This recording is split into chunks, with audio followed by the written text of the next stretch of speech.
بسم اللہ الرحمن الرحیم۔ روحانی وظائف کے معزز ناظرین کو السلام علیکم۔ خاندان نبوت کا آخر قصور ہی کیا تھا؟ یہی نا کہ وہ اسلام کی سربلندی چاہتے تھے۔ اس مقدس جرم کی پاداش میں گلشن رسالت کے نو شگفتہ پھولوں کو کس قدر بے دردی کے ساتھ پامال کیا گیا۔ گلستان زہرا کی وہ کلیاں جو ابھی پوری طرح کھلنے بھی نہ پائی تھیں، ان کو کیسی بے رحمی و سفاکی کے ساتھ شہید کر دیا گیا۔ اس وقت سید الشہداء امام حسین رضی اللہ تعالی عنہ پر کیا گزر رہی ہوگی، جس وقت ان کے جگر پاڑے ٹکڑے کٹ کٹ کر خاک کو خون میں گر کر تڑپ رہے ہوں گے۔ کس شکی کی ہے حکومت، ہائے کیا اندھیر ہے، دن دہاڑے لٹ رہا ہے کاروان اہل بیت۔ آہ ننھا علی اصغر، اس مدینے کے حقیقی منع کے پیاسے گلے پر جب تیر لگا ہوگا اور یہ شدت کرب سے اپنے بابا جان امام مظلوم امام حسین رضی اللہ تعالی عنہ کی گود میں تڑپا ہوگا اور پھر جھرجھری لے کر دم توڑا ہوگا، اس وقت نواسائے رسول جگر گوشائے بطول امام عالی مقام حضرت سیدنا امام حسین رضی اللہ تعالی عنہ کے رنج و الم کا کیا عالم ہوگا۔ دیکھا جو یہ نظارہ، کانپا ہے عرش سارا، اصغر کے جب گلے پر ظالم نے تیر مارا، اور جب ننھے مننے علی اصغر کا خون میں لتھڑا ہوا ننھا سا لاشا ان کی امی جان سیدنا رباب رحمت اللہ علیہا نے دیکھا ہوگا تو ان پر اس وقت کیسی قیامت قائم ہوگی۔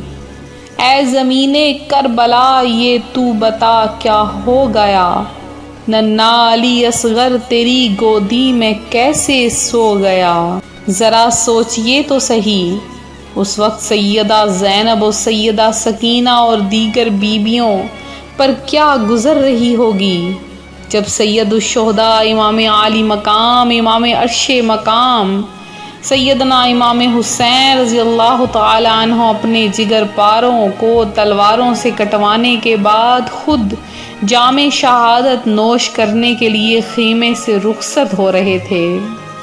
فاطمہ کے لاڈلے کا آخری دیدار ہے، حشر کا ہنگامہ برپا ہے میان اہل بیت، وقت رخصت کہہ رہا ہے خاک میں ملتا سہاگ، لو سلام آخری ہے بے بگانے اہل بیت۔ اور پھر صرف عبابد بیمار اور فقط پردہ نشیں بیبیاں رہ جائیں گی، سارے خیمے سنسان ہو جائیں گے، باہر ہر طرف خاندان عالی شان کے نوجوان اور بچوں کی لاشیں بکھری پڑی ہوں گی۔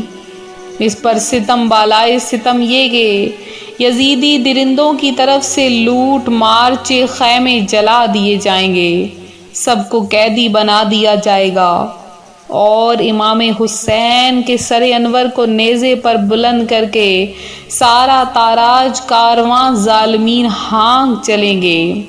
اس کا تصور ہی کس قدر دردناک ہے، اس لرزہ خیز مناظر کو یاد کر کے ہمارا دل خون روتا اور کلیجہ منہ کو آتا ہے۔ اس منظر کو یاد کریں تو اپنی معمولی سی تکلیف کے احساس پر آپ کو خود ہی ہنسی آئے گی کہ کیا ہماری بھی کوئی تکلیف ہے۔ جب حسین نے دین کی خاطر سارا گھر قربان کر دیا تو معمولی سی مشکل پر تو گھبراتا ہے۔ بہرحال صبر کا دامن تھامے حسن اخلاق کا پیکر بنی رہیں، آپ لوگ بھی بنے رہیں، یاد رہے کہ موت اٹل ہے، ان قریب ہمارے ناز اٹھانے والے ہمیں اپنے کندھوں پر دلا کر ویران قبرستان میں اندھیری قبر کے اندر منو مٹی تلے دفن کر کے تنہا چھوڑ کر چلے جائیں گے۔